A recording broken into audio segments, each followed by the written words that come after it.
नमस्कार, आपका स्वागत है पहलवान गुरुद्दीन ग्रुप ऑफ कॉलेज के अंतर्गत आने वाले प्रशिक्षण महाविद्यालय में। मैं बीएड विभागाध्यक्ष रत्ना याज्ञिक। आज हम चर्चा करेंगे मेकाले का विवरण पत्र।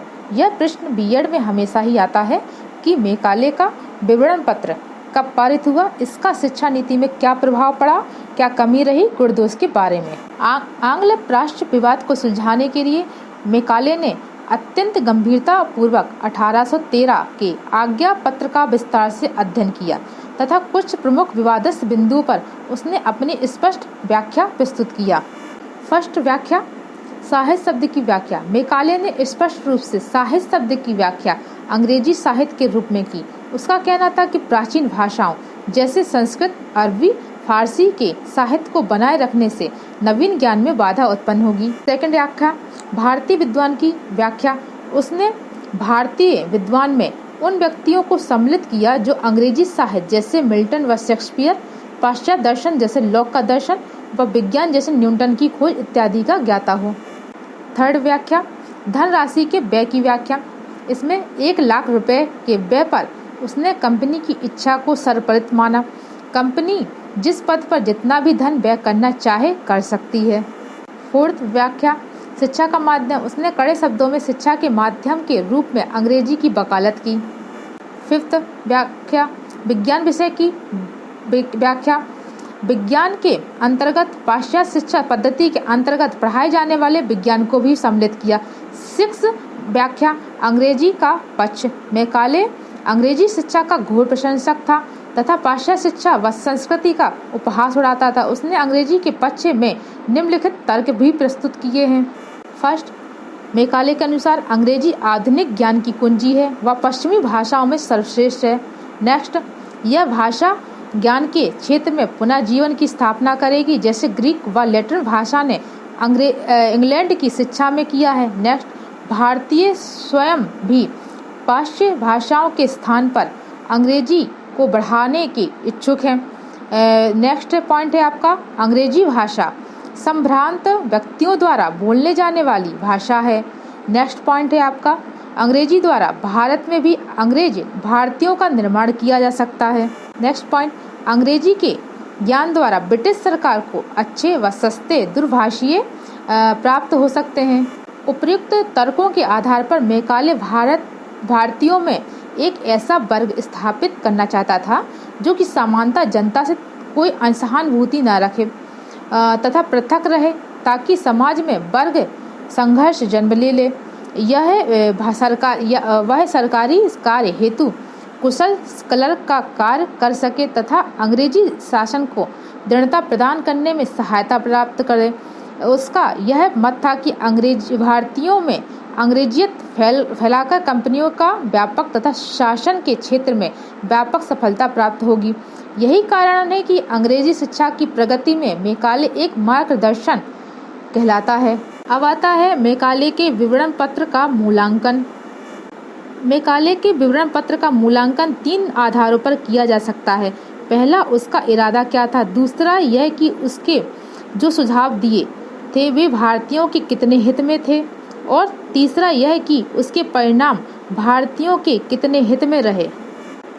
यदि हम इस विवरण पत्र के परिप्रेक्ष्य में मेकाले के इरादे की बात करें तो हमें ज्ञात होंगे कि मेकाले की यह मान्यता थी कि पाश्चात्य साहित्य और ज्ञान विज्ञान बहुत निम्न कोटि का है, अतः भारतीयों की दशा सुधारने के लिए उन्हें अंग्रेजी साहित्य व ज्ञान विज्ञान की शिक्षा देना आवश्यक है। मेकाले ने अपने शब्दों में कहा है कि हमें भारत में एक ऐसा वर्ग विकसित करना चाहिए जो हमारे और उनके बीच जिन पर हम राज करते हैं संदेश वाहक का कार्य करे। एक ऐसा वर्ग जो रक्त और रंग में भारतीय हो परंतु विचार, आदर्श और बुद्धि में अंग्रेज हो। इतना ही नहीं, वह भारतीय दर्शन, धर्म और संस्कृति को जड़ से नष्ट करना चाहता था। भारतीयों की दृष्टि से मेकाले का इरादा नेक नहीं था। वह भारतीय धर्म, दर्शन और संस्कृत को नष्ट कर उसके स्थान पर पाश्चात्य धर्म, संस्कृत दर्शन को विकसित करना चाहता था। अब है मेकाले के विवरण पत्र के गुण। फर्स्ट, यदि मेकाले ने पाश्चात्यवादियों का समर्थन बहुत पक्षपातपूर्ण भावना से व चतुराई से किया था, परंतु इस चतुराई द्वारा पाश्चात्य विवाद के विषय में तर्कपूर्व निर्णय लिए जाने के कारण यह उसकी विशेषता ही कही जा सकती है। सेकंड, मैकाले द्वारा प्रतिपादित शिक्षा नीति द्वारा हमारा विदेशों के साथ संपर्क हुआ और देश में नव चेतना आई।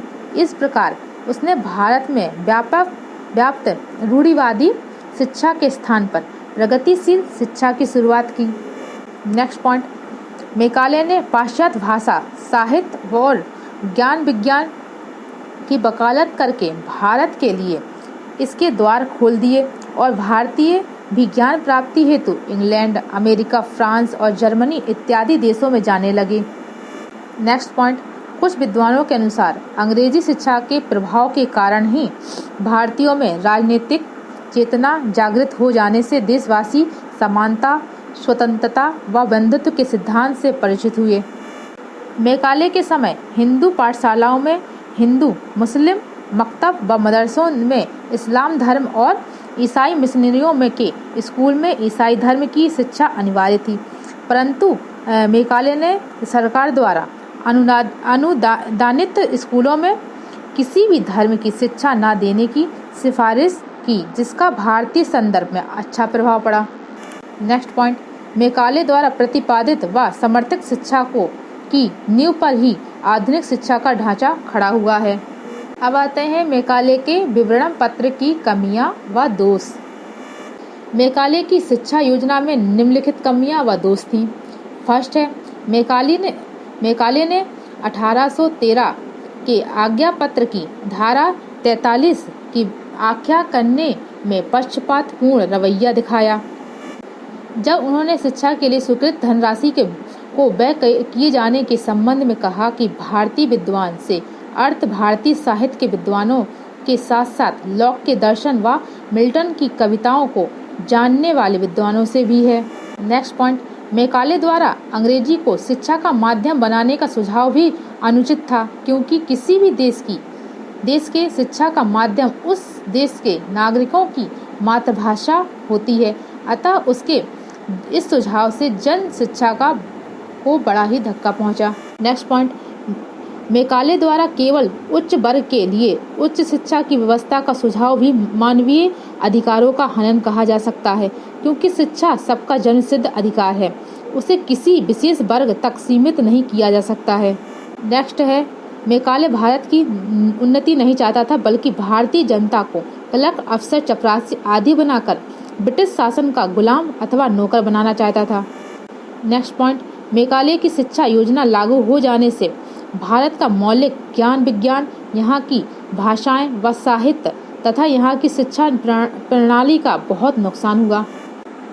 मैकाले के विवरण पत्र का प्रभाव जानने हेतु हमें इनके तत्कालीन प्रभाव व दीर्घकालीन प्रभाव पर विचार करना होगा।